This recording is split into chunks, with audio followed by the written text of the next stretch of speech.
memulai perjalanan hari ini, lebih baik kita membaca basmalah dan al-fatihah bersama-sama.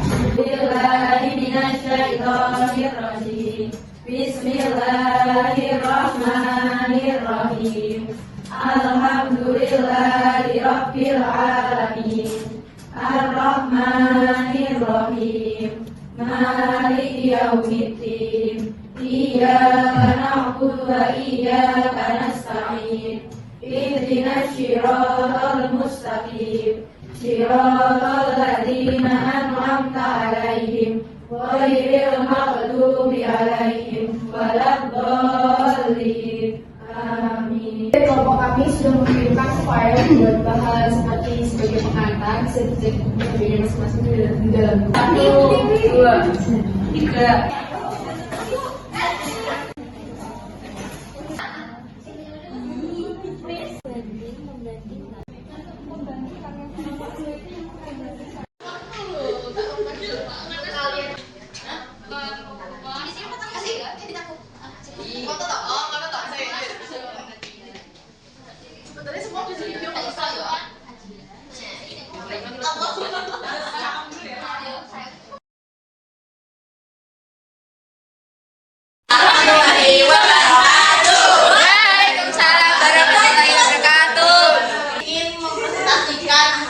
Kami yaitu pengertian kronika dan pengertian sastra banding.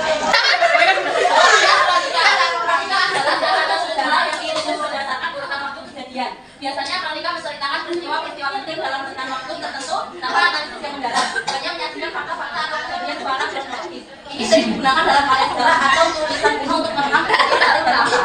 Pengertian sastra banding. Remak menyebutkan sastra banding adalah bagian yang di antara sastra dan ilmu serta kepercayaan yang lain, seperti seni, misalnya seni.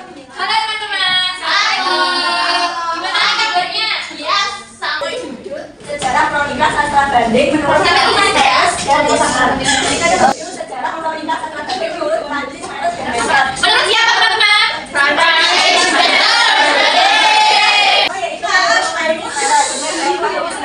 Menekankan pentingnya analisis lintas budaya dan menangani pengaruh antar karya sastra dari negara yang berbeda. Dan ia berfokus pada kesamaan dan perbedaan untuk memahami konteks sosial dan historis. Yang kedua yaitu pendapat dari Western, yaitu berfokus pada konteks sejarah, sosial, politik, dan ideologis dalam mengumpulkan karya sastra dengan perhatian pada bagaimana karya dipahami secara berbeda dan dalam konteks budaya yang berbeda. Jadi ini menurut Prancis, dan Western. Kita bakal menjelasin sejarah kronika sastra banding menurut Rambo dan Jean-Jacques Samper.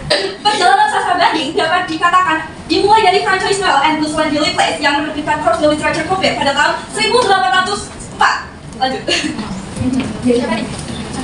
Abel Francis Filmin 1820-an memberikan seri kuliah mengenai dunia sastra dan materi kuliahnya ini terbit pada tahun 1828, 1829, 1830 membahas sastra abad ke-18 dan pembanding karya sastra abad tengah dari Prancis, Italia, Spanyol, dan Inggris. Lanjut. Sastra banding memiliki latar belakang pada tradisi kritik romantik dalam berdebat mengenai universitas konsep keindahan bentuk seni dan perakmawannya dengan beraneka tukar peradaban.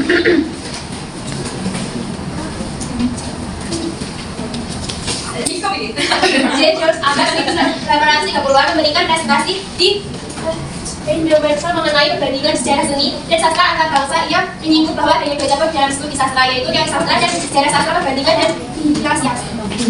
Di sini saya akan mempresentasikan tentang sastra banding aliran Prancis. Yang pertama pengertiannya, sastra banding aliran Prancis merupakan dasar penting dalam perkembangan studi sastra komparatif. Meskipun memiliki beberapa keterbatasan, pendekatan historis dan komparatif yang ditawarkan oleh aliran ini masih relevan hingga saat ini dan terus digunakan dalam berbagai penelitian sastra.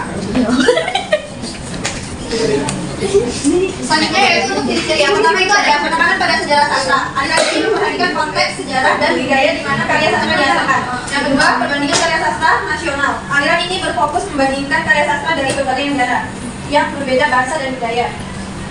Yang ketiga yaitu metode positivis. Aliran Prancis menggunakan metode positivis dalam analisisnya, yaitu dengan mengumpulkan data yang faktual dan objektif untuk mendukung argumen mereka. Dan yang terakhir yaitu pentingnya teks. Teks sastra dianggap sebagai objek utama kajian. Para ahli sastra banding aliran Prancis akan menganalisis teks secara mendalam, termasuk gaya, bahasa, struktur, tema, dan karakter. Selanjutnya tokoh-tokoh. Tokoh-tokohnya di sini ada Ferdinand Ferdinand Baldensmeger, yaitu salah satu kelompok sastra banding aliran Prancis yang terkenal dengan karyanya yang membahas tentang pengaruh sastra Prancis terhadap sastra dunia. Yang kedua, Paul van Eyck, sastra banding Prancis yang dikenal dengan studi komparatifnya tentang sastra Eropa. Yang terakhir, Jean-Marie Kerr, yaitu tokoh penting lainnya yang memberikan kontribusi besar pada pengembangan metode sastra banding aliran Prancis.